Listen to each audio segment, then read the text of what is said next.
तो hello students, we will continue physical properties of ethers. इससे पहले हमने पढ़ा प्रिपरेशन मेथड्स।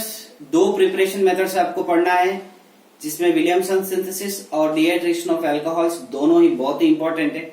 और इन चीजों को समझना पड़ेगा कि विलियमसन सिंथेसिस में किस तरीके से चेंजेस करने से कौन सा प्रोडक्ट बनेगा। यहां पे ध्यान दीजिए आप, फिजिकल प्रॉपर्टीज ऑफ ईथर्स।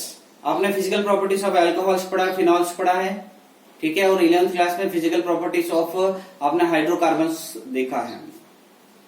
तो पहली बात यह है कि ईथर्स जो है वो पोलर होता है।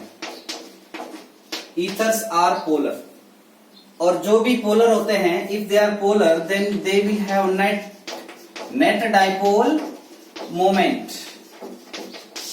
इफ ईथर्स आर पोलर, वो ईथर्स आर पोलर है ना, because they are having CO bond, carbon and oxygen bond I is present in ether, and if it is a polar then that will have net dipole moment, उसमें net dipole moment होगा। लेकिन जो polar है, लेकिन ये week polar है, तो उसमें भी हम बात कर रहे हैं ये कैसा पोलर है, इसमें वीक पोलैरिटी होती है। तो ये अगर ज्यादा पोलैरिटी होती तो इसका जो बॉइलिंग पॉइंट है वो हाइड्रोकार्बन से भी बहुत ही ज्यादा होता है। लेकिन ये कैसा है पोलर, ये वीक पोलर है। तो because of this weak polarity ethers have comparable boiling point, same boiling point, just similar boiling point as hydrocarbons are there. अगर मैं हाइड्रोकार्बन्स ले लूं जिसमें 100 मॉलिक्यूलर वेट है, ठीक है, और ईथर्स में ले लूं जिसमें 100 मॉलिक्यूलर वेट है, सेम मॉलिक्यूलर वेट का कंपैरिजन होता है हमेशा। ऐसा नहीं है कि ईथर्स आपने ले लिया 500 मॉलिक्यूलर वेट और हाइड्रोकार्बन्स आपने ले लिया 100 मॉलिक्यूलर वेट, ऐसा नहीं चलेगा। कंपैरिजन हमेशा same, similar, comparable molar masses के बीच में होता है। If I take hydrocarbon which is having the molar mass suppose 100, and if I take ethers which is having the molar mass 100, then both will have similar, approximately similar, exactly नहीं होगा। Suppose मैं अगर ले लूं इसमें butane, तो 309 होता है ब्यूटेन का, और उसी कंपैरेबल मोलर मास में डाई इथाइल ईथर में ले लूं, ठीक है, या मिथॉक्सी इथेन में ले लूं, तो उसका जो बॉइलिंग पॉइंट है वो 307 होता है, ठीक है, केल्विन में।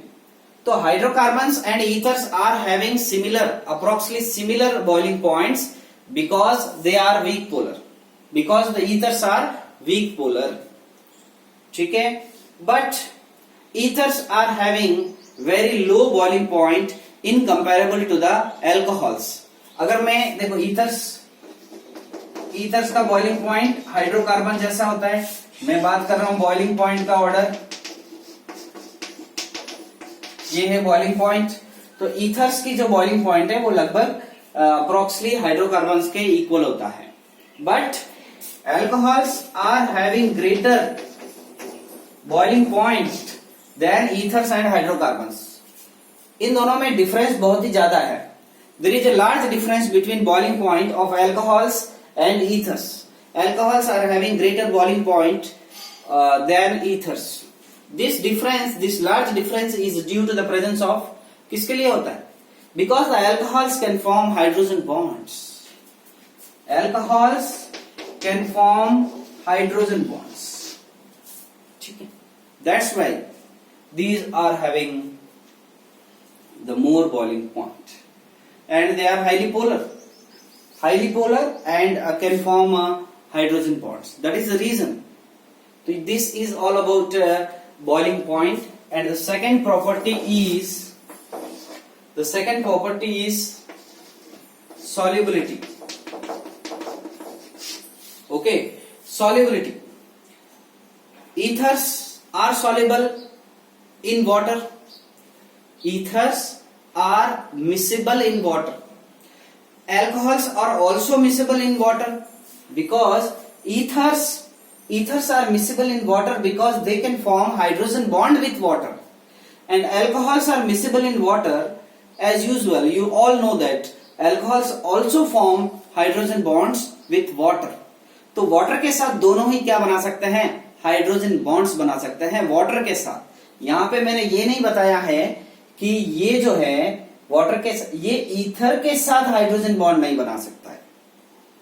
ईथर आपस में ईथर ईथर हाइड्रोजन बॉन्ड नहीं बना सकता, इसलिए इसका बॉइलिंग पॉइंट कम है। एल्कोहल्स और एल्कोहल्स दोनों मिलके हाइड्रोजन बॉन्ड बना सकते हैं, इसलिए उनका जो है बॉइलिंग पॉइंट ज्यादा है। बट यहां पे मैं क्या कह रहा हूं, ethers and alcohols are miscible in water because they form hydrogen bonds with water, intermolecular hydrogen bonds with water.